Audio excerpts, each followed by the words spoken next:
Have you ever in your life wanted to hear Martin Luther King tell you his dream about goth Latina baddies? Well now, that weirdly specific desire of yours is here. I have a dream of us all getting goth Latina baddies that call us Poppy. OpenAI recently released their new AI audio video generator called Sora 2 to the public. And I don't know if you saw Sora 2 too, but all you gotta do is type in just a few words and then boom, a hyper-realistic AI-generated video of whatever you want is right there. And what do you think happens when you give a program that offers unlimited potential and endless creative freedom to the general public? You get interdimensional cable. It's turned every phone into interdimensional cable. Fire up the— Whoa, what the hell is that?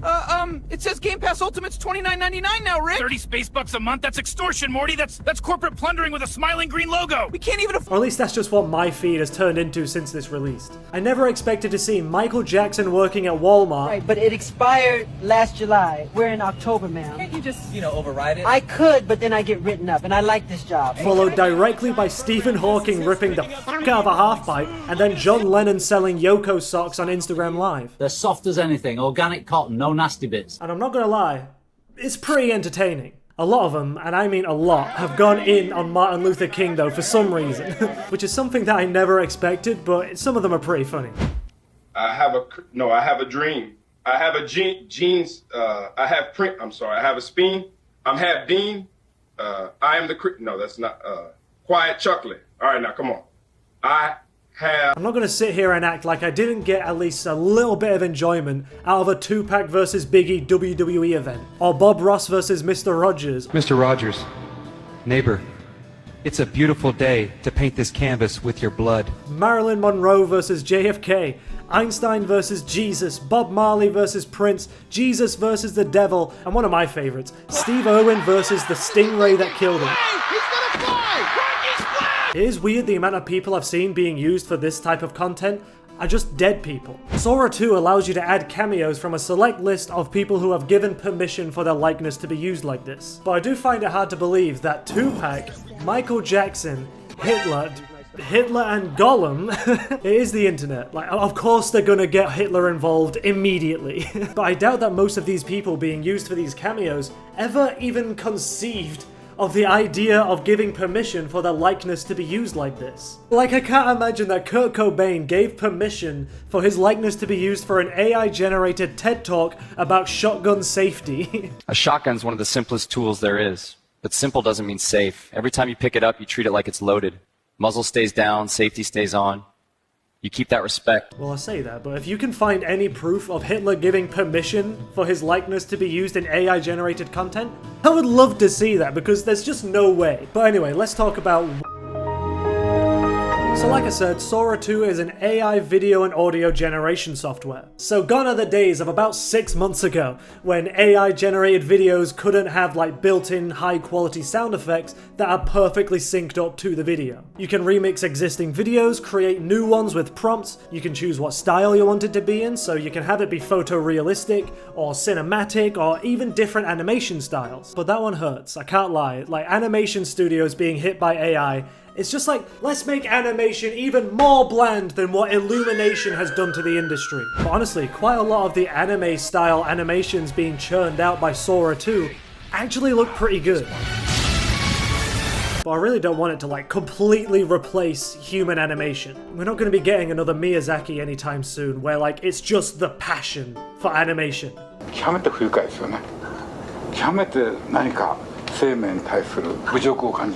But like I said earlier, you could also add cameos of anybody who gives consent, or if they've been dead long enough we can just assume consent, I guess. You can even get cameos of a giant bottle of Tylenol getting arrested for causing autism. You're under arrest for suspected contribution to autism rates. Do you understand? Sora 2 does also have built-in safety features like watermarks that can easily be removed with another AI. Content moderation, so it will try to stop you from creating like really violent scenes of attacks and stuff like that, but someone's gonna jailbreak that eventually. There's also consent control for the cameos, so you can't just steal somebody's face and make loads of really weird videos with it. Oh god, yes, soon we're gonna have AI that's gonna be able to like perfectly replicate sex scenes, and people will find a way to get around the consent control on that. Oh no. But one of the safety features that I find really interesting is the embedding of metadata into the videos itself, C2PA to be exact, and that's the one that I feel is incredibly important because it lets you be able to check what videos are made from AI just by looking at the metadata. And hopefully that'll help you beat any allegations of pushing old ladies downstairs. Unless someone's able to make another AI that's able to remove that metadata, in which case we're just back to square one, and we're f***ed again. I feel like most AI is just going to be countered by other AI. So it's just going to be a constant circle of AI becoming more complex in order to fight itself, just so we can see what a cat looks like when it gets pulled over for speeding. But Sora 2 is not just advertised as great looking videos, but as a video that hears itself think. What the f*** does that actually mean? It's a philosophical nightmare in and of itself. But do you want the good news or the bad news first? I'm gonna go with the... Sora 2 supposedly exists for good. It's there for anybody to use to make whatever they want. This means that in order to make a film, you no longer have to buy expensive cameras, hire a crew, find the locations, know any kind of cinematography. It just makes everything so much easier. You no longer need to put in any kind of real effort, basically. You simply type what you want, wait a little bit, and then the video of Bob Ross painting Pikachu booty is right there, and you can add more prompts to refine it as you go. This means that high quality video creation is available for anyone, not just the people who can afford it or care enough to make it work. Which does sound like a good thing, you know? It makes things easier for indie filmmakers, content creators, animation studios. It just makes everything so easy. But there is a flip side to that, and I know that this is the good news section, but I have to talk about it. Low budget indie films and stuff have a certain draw to them, and that draw is the passion that has been put behind them. When working with a low budget, filmmakers are forced to think outside of the box to come up with creative, new ways for them to do the effects that they want to do, to get all the shots to look exactly how they want. Having low resources forces you to look at what you've got and figure out how to make it work, which inspires creativity. But now, if everyone is running everything through the same engine, it removes all of that space for creativity and makes everything look the same. You can see that just by looking at modern day children's cartoons. They're all ran through the exact same 3D engine that everybody hates. It looks ugly, why do they keep doing this? Keep it 2D, it worked, it's got a style, it looks good, it makes it different. Why do you have to put it through that 3D engine? And much like how when they took all those 2D cartoons, changed them and put them through into 3D, it makes them all look the same and they lose their character because it becomes a lot harder for them to develop and maintain like a signature style. The reason why in the 90s and 2000s every cartoon had a different look, a different style, they did that to make it stand out, to make it different from their competitors.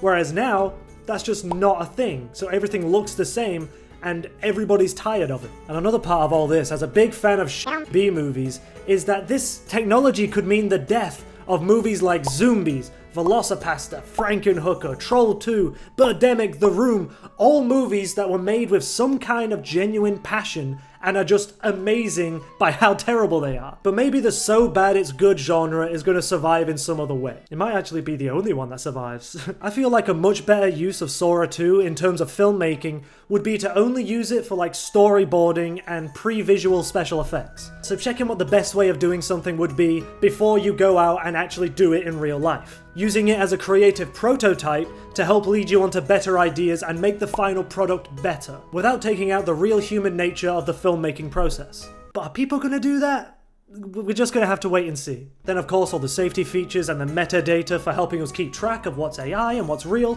is pretty good if it works though. That's just another thing that we're gonna have to wait and see if people figure out a way around it. But yeah, the biggest main positive of all this is that everybody now has access to a movie studio in their phones, which is wild. But giving everyone that kind of power can easily lead to... People can't help themselves. We love spreading misinformation online because it's kind of funny. Previously this has just been through bad editing, random tweets and easily debunked videos, but now we can make hyper-realistic news reports, crimes and alternate histories. They're gonna burn me anyway, so I conjured a phone from the future. Say hi. Burn the witch!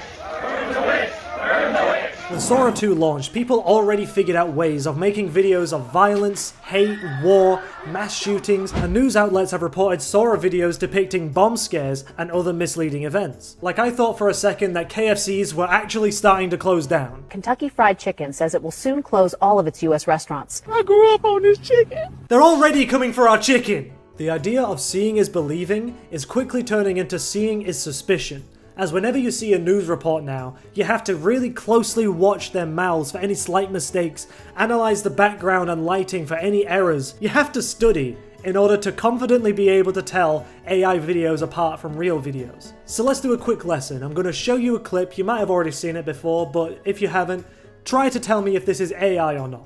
Santa's got a surprise for you. Sorry, that's the wrong video. It's this one. Me and my husband. You okay? Yeah, Hi.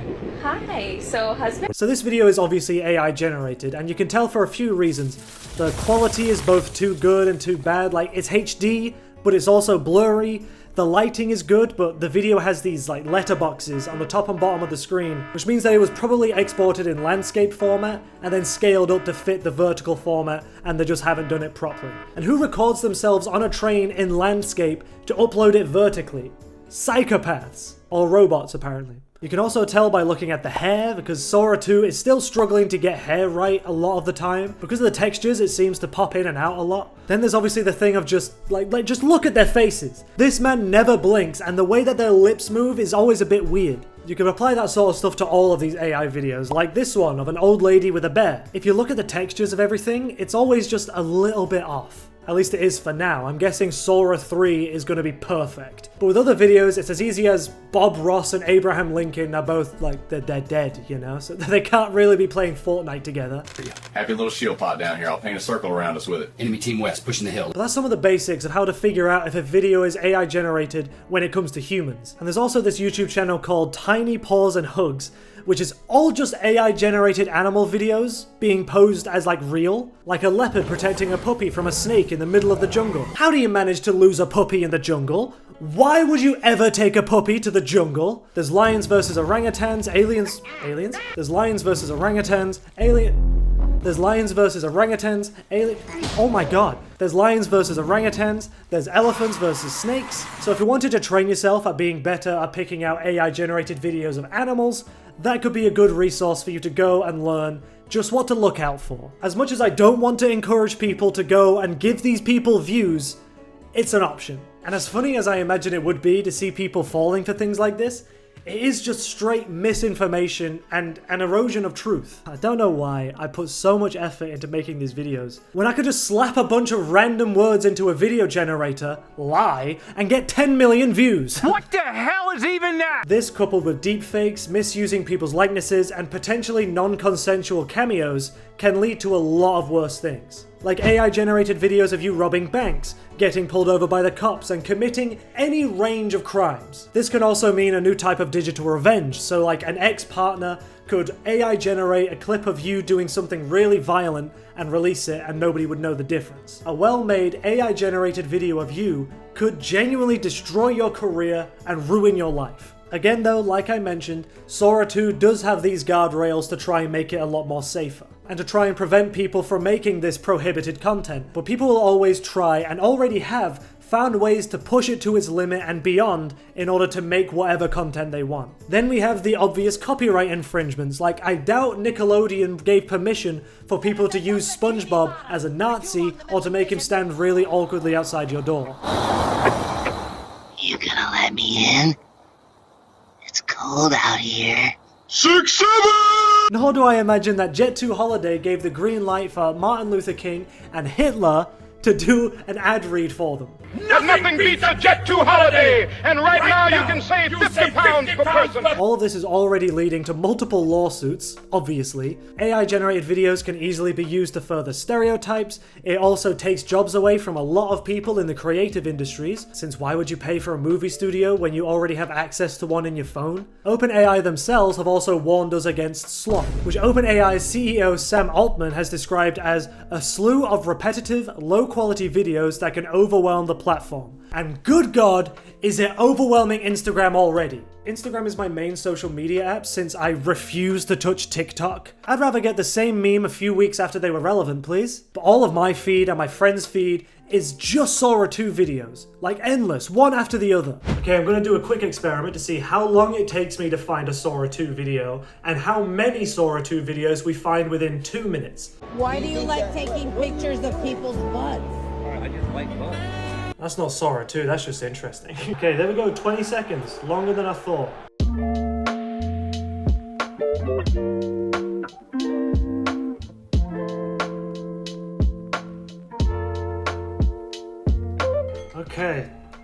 Okay, it took us 20 seconds to find one and we got 20 within 2 minutes. So it's fucking everywhere. This might just be because it's new, so loads of people are just having fun with it and making whatever they want. But with the release of Vibes, Meta's new TikTok style app that is just AI generated content, nothing else, I don't think it's gonna stop anytime soon. Dead internet theory is in full swing here, and social media is becoming something that people just don't want to be a part of anymore. I know a lot of people who are willing to downgrade to a brick in order to escape the trap that is social media. And another thing that I just want to mention is that a reporter for the Washington Post said that he was able to make videos with rage bait, fake crimes, and women splattered with white goo.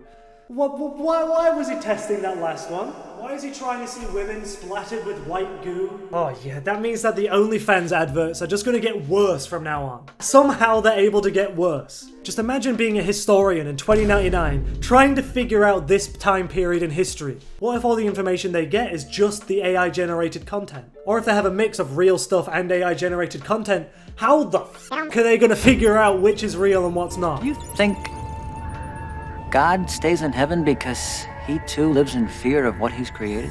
Over time, our leaders would be able to subtly change little bits of history and pass it off as being real. Whoop, whoop, whoop, whoop! I'm a dog! Yeah! I am him! You could never be him! La la la la! Whoop, whoop, whoop, whoop! So in the future, there could be a real history, everything that's actually happened, and then an alternate history conjured entirely by AI that is told to the masses to keep them complacent. Yeah, that's a possibility. I hope not, but it's a possibility. And of course, another major downside is just the amount of energy and power that these generators use up, which is actually a lot more complicated than it seems because the power doesn't scale linearly. For example, in this paper, researchers discovered that energy demands of text-to-video generators, like Sora 2, actually consumed 4 times more energy if the length of the video doubles. So a 6-second AI video consumes 4 times the amount of energy as a 3-second video. So imagine the amount of energy needed to create an entire movie. Obviously they would build it in multiple clips just like people are doing now with Sora 2, but the amount of energy it would take to create a 90-minute or a 2-hour movie would be insane. The VO3 AI video generator created over 40 million videos in 7 weeks, and we have no idea the sheer amount of videos being generated by Sora 2 right now, but I'm sure it's already consuming a ridiculous amount of energy. Another thing I found out was that generating a single 1024 by 1024 pixel image uses as much energy as a microwave for 5 seconds. I just thought that was interesting. In 2022, AI used up 460 terawatt hours of electricity, and the International Energy Agency, or IEA, expects this to double in the following 4 years, leading AI data centers to using up a total of 1,000 terawatt hours annually by 2026. That means data centers will be consuming around 945 terawatt hours a year. And to put that into context, that's about as much as the entire yearly electricity consumption of Japan today. Japan has a population of 125 million people, so AI, something that we don't really need and nobody really asked for, is well on its way to using up as much energy as entire, well-developed countries. A hyperscale data center operated by a big tech company uses about as much electricity as 100,000 households. The largest data center currently under development will use 20 times that amount. And in March, the boss of the UK's national grid said that the electricity demand in the UK will rise 6-fold in the next 10 years, fueled largely by AI. And who do you think is going to foot the bill for this rise in demand? Us! Obviously! We're likely to see all of our water and electricity bills shoot up in order to cover this demand and feed this AI. All of this combined with how a lot of that energy and water we like water, is being used just to cool down these data centers because they just get so incredibly hot, which already shows a pattern that is going to just further destroy this planet. And I mean, that's not that big of a deal, right? It's only the planet, you know, like, who needs it? Know your fucking place, trash. But I guess we're just locked in now. AI isn't going anywhere anytime soon, whether we like it or not. So... Sora 2 is an incredibly powerful tool, ridiculously powerful. And in and of itself, it's not inherently a good or a bad thing. The issue really lies in if and how we use it. The person who controls the inputs and outputs is ultimately the only one at fault for being an absolute fucking bellend for using it to spread misinformation and false depictions for the sake of money. So we need to be careful about what norms we're going to build up around this. It's also important that we get strong digital rights and clear laws around AI-generated content. Sites and apps need to be regulated and have rules put in place where they have to have built-in ways of checking sources and making it clear what videos are AI generated. If Sora 2 has the C2PA metadata encoding into it, sites could easily code a way of looking through the metadata of every video that's uploaded, and then if they find it, it says really big AI generated in the app. So if they find a way around the watermarks, then the metadata is still there. They need to do that, rather than forcing all of us to become AI detectives in order to tell what's real and what's fake with content that we didn't even ask for and have actively shown that we don't want. We also need some form of support for people working in creative industries like TV, film, and animation, like new business models that include human creation. Sora 2 is the best video generation software of our wildest dreams, but it's also the worst propaganda machine of our nightmares. It's a crazy advancement in human technology, and if used correctly, it's basically a superpower. But if used wrong, we'll get nothing but more propaganda, more misinformation, and identity abuse. So yeah, be excited, have fun with everything that you can do with it now, because it is a really, really good program. But also be skeptical of everything else that can come from it. We need to be careful and use it wisely. But that is it for this video. Thank you very much for watching. Please like and subscribe. It really does help with the channel, and it does mean a lot to me. I've got loads of other videos that I'm sure you'd enjoy as well. But yeah, I'll see you guys in the next one, and have a great day.